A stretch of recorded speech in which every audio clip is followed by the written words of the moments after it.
Iran जो अपने पड़ोसी देश और इजराइल अमेरिका पे हमला कर रहा है, उसमें ईरान सबसे ज्यादा कॉस्ट इफेक्टिव खेल रहा है पैसे पर, क्योंकि ईरान जो मिसाइल मार रहा है वो महज 18 लाख की है। जो उसका ड्रोन है, कामाकाजी ड्रोन, शाहीद ड्रोन, वो केवल 18 लाख का है, और वो धड़ाधड़ बन जाता है, दिन में 10 बना देते हैं वो लोग। तो शाही ड्रोन बनाना आसान है और फटाफट बन जाता है। यहाँ पे 1 महीने में ये लोग 1,000 ड्रोन बना देते हैं।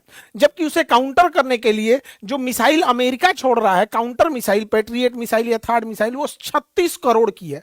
और इसके अलावे अमेरिका के पास इस मिसाइलों की बहुत भारी कमी है, क्योंकि ये मिसाइलें साल में 600 से 800 मिसाइल ही बना सकते हैं। ये साल में जितनी मिसाइल बनाएंगे वो महीने में उतना ड्रोन बना देगा। इनका 36 करोड़ जा रहा है, उसका 18 लाख जा रहा है। इसके अलावे अमेरिका के ज्यादातर एयर डिफेंस गजा की लड़ाई में इजराइल को बचाने में खर्च हो गए। इसके अलावे यूक्रेन लड़ाई में यूक्रेन को देने में खर्च हो गए जो रूस से। तो अभी उसके पास स्टॉक पाइल की कमी है। और साथ ही ईरान है, इतना प्रेसिजन हमला कर रहा है।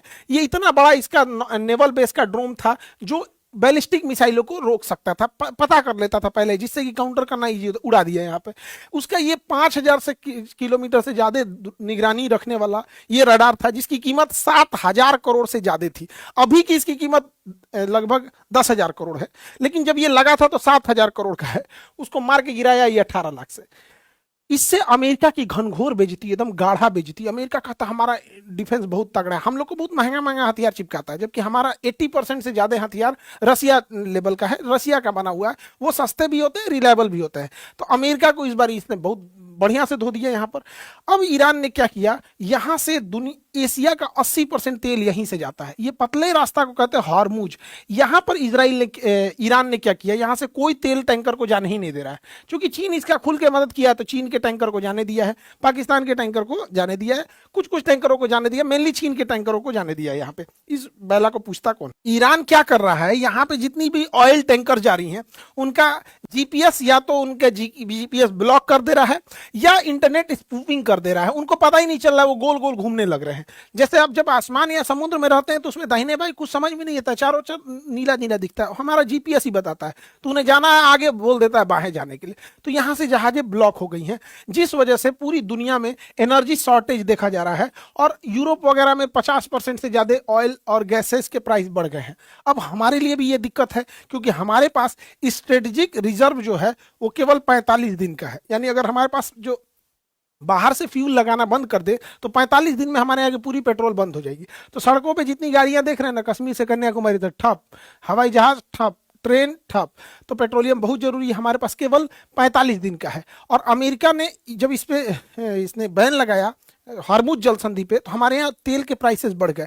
अब यहाँ अमेरिका ने भारत को बड़ा बेइज्जती वाला शब्द बोल दिया। अमेरिका का एक 2 कौड़ी का आदमी है, ट्रेजरी सेक्रेटरी, ये क्या बोलता है कि जो तेल के प्राइस बढ़े हैं तो भारत को दिक्कत ना हो, इसलिए भारत को ये परमिशन दे रहा है। पढ़िए इसका, यहाँ पर क्या कर रहा है, यहाँ पे to enable oil to keep flowing into the global market, the Treasury Department is issuing a temporary 30 days waiver मतलब 30 डेज की अनुमति दे रहा है। Allow Indians refineries, सोचिए ये 30 डेज के क्या शब्द का यूज किया, allow Indians to purchase Russian oil। मतलब ये हमें अलाउ कर रहा है कि हम रसिया से तेल खरीद ले। मतलब आप समझिए हम इंडियंस को ये अमेरिकन कितने बुरी तरह से ह्यूमिलिएट कर रहे हैं सर। और भारतीय मीडिया दिखा रही है कि अमेरिका ने रूस को छूट दिया है कि तुम भारत से तेल खरीद सकते हो। इन नचनियों को क्या जाता है, इनको पैसा दीजिएगा तो कहीं नाच देंगे सब। यहाँ ऐसा नहीं है। 2020 में हम एक वीडियो बनाए थे, उसमें हमने कहा था कि भारत को कम से कम 6 महीने का तेल रखना चाहिए। अभी वर्तमान समय में भारत केवल 1.5 महीने का रखता है, 45 दिन का। और आपको विश्वास ना हो तो आप देखिएगा, 30 अप्रैल 2020 को हमने एक वीडियो बनाया था, आज से 6 साल पहले बनाए थे। और उसमें हम बताए थे कि उस समय लॉकडाउन लगा हुआ था, पेट्रोलियम के प्राइस बहुत कम थे। अगर हम लोग के पास 6 महीना रखने की व्यवस्था होती तो आज हम लोग को कोई टेंशन नहीं है, हार्मुज बंद हो जाए, कुछ भी बंद हो जाए, ईरान बंद हो जाए, अरब बंद हो जाए, वेनेजुएला, 6 महीने का स्टॉक पाइल है। लेकिन हम लोग के पास अभी भी 45 दिन का। 6 साल में नहीं सुधर पाया। यहाँ पे क्या सुधरेगा। देखिए अमेरिका के पास और इजराइल के पास फायर पावर तो बहुत ज्यादा है। वो सीरिया को निपटा दिए, इराक को निपटा दिए, अफगानिस्तान को निपटा दिए। तो अगर वो चाहें तो अमेरिका ईरान को भी आराम से निपटा सकता है, उसके पास टेक्नोलॉजी की कोई कमी नहीं। लेकिन अगर ईरान ज्यादा दिन, केवल 30 दिन इस युद्ध को खींच ले गया ना, तो इन लोग के पास पूरा एयर डिफेंस बहुत शॉर्टेज आ जाएगा। और 100% यहां नहीं ना लगा सकते, फिर उधर रूस चढ़ जाएगा, वहां पे यूक्रेन पिटाने लगेगा यहाँ, तो ये लंबा खींच देगा।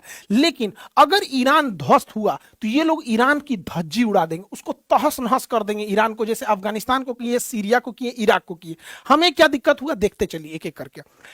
जब अमेरिका इराक से गया तो यहां एक आतंकवादी पैदा कर दिया, आईएसआईएस। यहां पर ये अमेरिका जहां से जाता है वहां एक आतंकवादी छोड़ेगा या तो देश का टुकड़ा करेगा। जैसे अंग्रेज हमें छोड़ के गए सब, तो पाकिस्तान पैदा किए, सब पाकिस्तान डेली आतंकवादी पैदा करता। उसी तरह अमेरिका जैसे अफगानिस्तान खाली किया, तालिबान पैदा कर दिया। तो हमारे लिए दिक्कत हो जाता है। अमेरिका चूंकि इतनी दूरी पे है, उससे लड़ेगा वही जिसके पास मजबूत नौसेना हो और बड़ी वायुसेना हो, तो आतंकवादी उनसे नहीं लड़ पाए। लेकिन यहां पे जब वो जाएगा तो सोचिए, अगर वो देश जो यहां पे रहने वाला है, एक इंसान को कैसा लगेगा कि उसके सुप्रीम लीडर को कोई बम से मार दे, या उसके प्राइम मिनिस्टर को कोई मार दे, उसके थल सेनापति, नौसेना पर सबको मार दे, तो कोई ना कोई इंसान तो इसका बदला लेगा। कोई भी इंसान, हम श्रीलंका के राष्ट्रपति को मार देगा, वो भी बदला लेगा। वेनेजुएला का इंसान क्या अमेरिका को अच्छा बोलता होगा? नहीं। अब क्या है कि आईएसआईएस हथियारों से लड़ रही थी, तालिबान हथियारों से लड़ रहा था। लेकिन अब जो है आतंकवादी भी अपडेट हो जाएंगे सब।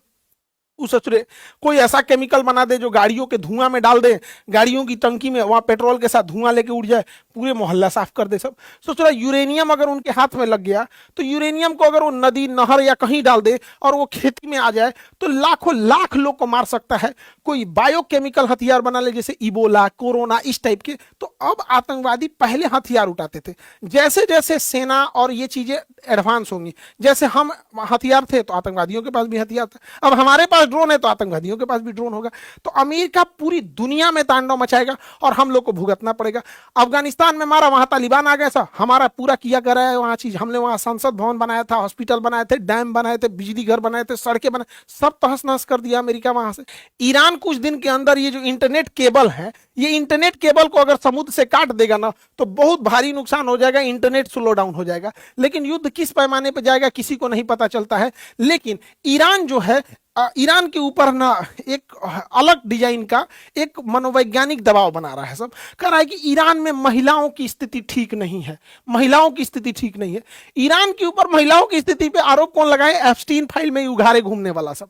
एप्स्टीन फाइल में छोटी छोटी 3-3 साल की लड़कियों का रेप करने वाले, उनके प्राइवेट पार्ट में कोल्ड ड्रिंक पी के बता हुआ बोतल डाल के उसको मार डालने वाले, ये एप्स्टीन फाइल वाले लड़कियों को काट के खाते थे। पिज्जा का मतलब होता था छोटी उम्र की लड़कियां, जो 4 साल 5 साल की लड़कियां जिनका रेप करना होता था, ये लोग बोलते थे पिज्जा आ गया है। तो ये लोग ईरान में महिलाओं के ऊपर उंगली उठा रहे हैं, जबकि वहां लिटरेसी रेशियो 90% है। एजुकेशन के मामले में 90% लिटरेसी रेशियो। इनका कहना है अमेरिका वालों को कि यहाँ इनके ऊपर हिजाब ठीक नहीं है। तो भैया अरब में भी हिजाब पहने जाते हैं, तो अरब पे थोड़ा बोल के देखो तो। सऊदी अरब पे, क्योंकि सऊदी अरब तुम्हें पेट्रोल दे रहा है तो इसलिए सब चंगासी, सऊदी अरब से ठीक ठाक है तो सब। ये डबल स्टैंडर्ड है, माने ईरान में वहां दिक्कत हो। अमेरिका का कहना है ये हिजाब गड़बड़ है, ऐसे उघारे घूमो जैसे अमेरिका में घूमते हो। तो अमेरिका वालों का कहना है कि हम उघारे घूम रहे हैं तो ठीक है, अपना जिसका इसका ये कल्चर है, अमेरिका का ये कल्चर है। लेकिन कोई आज तक सुने है कि उघारे घूमने वाला का कल्चर गड़बड़ है? तो अपने अपने पे थोपेंगे सब। लेकिन अगर हिजाब पे भी बोलना होगा ना, ये अरब पे नहीं बोलेंगे। लेकिन अगर आज अरब तेल देना बंद कर दे, या आज अरब ये कहे कि हम डॉलर के जगह अपने रियाल में व्यापार करेंगे, आज वहां पे भी दिक्कत हो जाएगा। तो अमेरिका वाले क्या होते हैं सब, हम लोग के ऊपर थोपते हैं, ऐसा करेगा जैसे लगेगा एहसान कर रहे हैं। तो इनके ऊपर पूरी कंट्रोल्ड है। तो ये एप्स्टीन फाइल में लड़कियों का मांस खाने वाला, उघारे घूमने वाले सब अब ये दुनिया में डिसाइड करेंगे कि महिलाओं का एजुकेशन कहाँ है, जहां पे ईरान में इन्होंने महिलाओं के स्कूल पे बम्बार्डमेंट कर दिया है।